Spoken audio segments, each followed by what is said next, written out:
మామూలుగా కొందరి బండ్ల మీద పోలీస్ అను ఆర్మీ అను ఇవేవి కాకుంటే గవర్నమెంట్ ఆన్ డ్యూటీ అను రాసుకుంటారు. మరి నిజానికి వాళ్ళు ఆ పని చేస్తుర్రో లేదో అటెంక ముచ్చట గాని ఒక దగ్గర మాత్రం గవర్నమెంట్ ఆన్ డ్యూటీ అని చెప్పి అల్క తక్కువ పని చేసిండట ఓ ఈగ్రమంతుడు. మరి గల్లెవళ్ళు ఏందా కథ అనేది చూసిరా పోర్రి.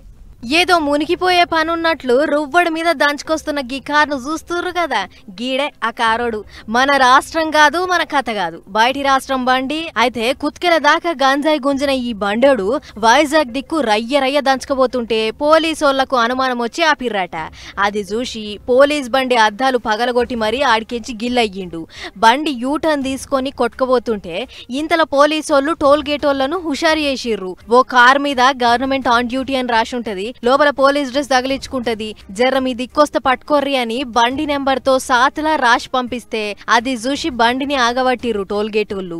ఏ బాబు ఆపవయ, మీది ఏ రాష్ట్రము ఏం కథ, ఇక్కడ ఎందుకు వచ్చిర్రు, మొదలు బండి పక్కకు పెట్టు అని అది ఇది అంటుండగానే కథ ఎట్లనో ఉందిరా అని చెప్పి మనుషుల మీదంగానే దంచుకుపోయాడు పుచ్చిపోయినోడు. దీంతోని టోల్ గేట్ వాళ్లకు మస్తు దెబ్బలు తాకినాయి. అప్పటికే బండ్లే ఉన్న మనుషుల ఫోటోలు రిలీజ్ చేసిర్రు పోలీసోళ్లు. అయితే ఎటువైనా కూడా పోలీసోళ్లు మొత్తం గేరేసి రౌండప్ చేసేటాళ్లకు అన్నవరం దిక్కు దంచుకుపోయిండట.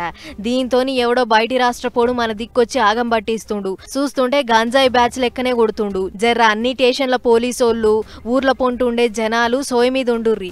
ఏడ అవపడ్డా వెంటనే ఈగల్ టీమ్ కు ఫోన్ కొట్టుర్రి అని ఫోన్ నెంబర్ కూడా ఇచ్చిర్రు. నెంబర్ చూస్తే రాజస్థాన్ బండే, కాకపోతే ఇటు దిక్కు ఎందుకు వచ్చింది ఏందనేది పోలీసోళ్లకు సమజైతలేదు. మరిగా ఏమైతుందో ఏమో చూడాలి.